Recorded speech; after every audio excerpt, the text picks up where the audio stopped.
కార్తీక మహాపురాణము 19వ అధ్యాయము.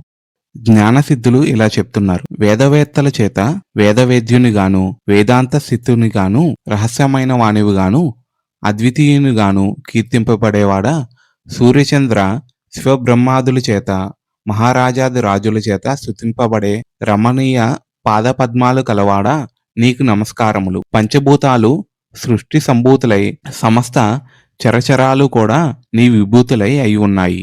శివసేవిత చరణ, నువ్వు పరమము కంటే పరముడువు. నువ్వే సర్వాధికారివి. ఈ సృష్టికి అంతము నీవే, ఆదివి నువ్వే. ఈ సృష్టి మొత్తం నువ్వే నిండి ఉన్నావు. భక్ష్య భోజ్య చోహ్య లేహ్య రూప చతుర్విధాన రూపుడవు, యజ్ఞ స్వరూపుడవు కూడా నీవే. అమృతమాయము పరమ సుఖప్రదము అయిన నీ సచ్చిదానంద రూప సంస్మరణ మాత్రము చేతనే ఈ సంసారము సమాప్తము, సమస్తము వెన్నెట్లో సముద్రంలా భావిస్తోంది. హే ఆనందసాగర, ఈశ్వర, జ్ఞాన స్వరూప, సమస్తానికి ఆధారము, సకల పురాణ సారము కూడా నీవే అయి ఉన్నావు. ఈ విశ్వము సమస్తము నీ వల్లే జనించి తిరిగి నీయందే లయిస్తూ ఉంటుంది. ప్రాణులందరి హృదయంలోనూ ఉండేవాడిని, ఆత్మవాచ్యుడవు, అఖిల వ్యందుడవు, మనోవాగ గోచరుడువు అయిన నువ్వు కేవలం మాంసమాయలైన భౌతిక నేత్రాలకు కనిపించవు కదా తండ్రి. ఓ కృష్ణ, ఈశ్వర, నారాయణ, నీకు నమస్కారము. నీ ఈ దర్శన ఫలముతో నన్ను ధన్యుని చెయ్యి. దయామతివై నన్ను నిత్యము పరిపాలించు. జగదేక పూజ్యుడవైన నీకు మొక్కడం వలన అనుగ్రహించు దాతవు, నేతవు, కృపా సముద్రుడువు అయిన నీవు సంసార సాగరంలో సంకటాల పాలవుతున్న నన్ను సుముద్ధరించు.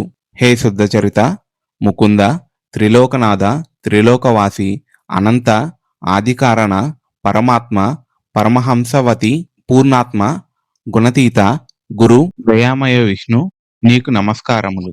నిత్యానంద సుధాబ్దివాసి, స్వర్గాపవర్గ ప్రద, అభేత, తేజోమయ, ఆత్మారామ, దేవదేవేశ, గోవింద, సృష్టి స్థితి లయకార, వైకుంఠవాస, బుద్ధిమంతులైన వారు ఏ నీ పాదాల ఎందలి భక్తి అనే పడవ చేత సంసార సాగరాన్ని తరించి నీ స్వరూపాన్ని పొందగలుగుతున్నారో అటువంటి తేజస్వరూపులైన నీ పాదాలకివే నా ప్రణామాలు. వేదాల చేతగాని, శాస్త్ర తర్క పురాణ నీతి కావ్యాదుల చేతగాని మానవులు నిన్ను దర్శించలేరు. నీ పాదసేవ, భక్తి అనే అంజనాలను ధరించగలిగిన వాళ్ళు మాత్రమే నీ స్వరూపాన్ని భావించగలిగి ఆత్మస్వరూపునిగా గుర్తించి తరించగలుగుతున్నారు.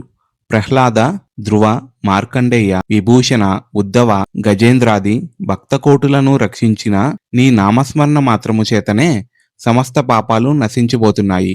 ఓ కేశవ, నారాయణ, గోవింద, విష్ణు, మధుసూదన, త్రివిక్రమ, వామన, శ్రీధర, హృషికేశ, పద్మనాభ, దామోదర, సంకర్షణ, వాసుదేవ, నీకు నమస్కారము. నన్ను రక్షించు. ఈ విధంగా తెరిపిలేని పారవస్యంతో తనను స్తుతిస్తున్న జ్ఞానసిద్ధుణ్ణి చిరునవ్వుతో చూస్తూ, జ్ఞానసిద్ధ, నీ స్తోత్రానికి నేను సంతోషభరితుడనయ్యాను. ఏమి వరం కావాలో కోరుకో అన్నారు. హే జగన్నాథ, నీకు నా యందు అనుగ్రహమే ఉన్నట్లయితే నాకు సలోక్యాన్ని అంటే వైకుంఠాన్ని ప్రసాదించమని కోరాడు. తదాస్తు అని దీవించి తారక్ష వాహనుడై శ్రీహరి ఇలా చెప్పసాగాడు. జ్ఞానసిద్ధ, నీ కోరిక నెరవేరుతుంది. కాని అత్యంత దురాత్ములతో నిండిపోతున్న ఈ నరకంలో మహాపాపాత్ములు సైతం సులువుగా తరించే సూత్రాన్ని చెబుతున్నాను విను. సత్పురుష, నేనే ప్రతి ఆషాఢ శుద్ధమి దశమి నాడు లక్ష్మీ సమేతుడనై పాలసముద్రంలో ప్రవలించి కార్తీక శుద్ధ ద్వాదశి నాడు మేలుకుంటాను. నాకు నిద్రాసుఖాన్నిచ్చే ఈ 4 నెలలు ఎవరైతే వ్రతాన్ని ఆచరిస్తారో వారు విగతపాపులై నా సాన్నిధ్యాన్ని పొందుతారు.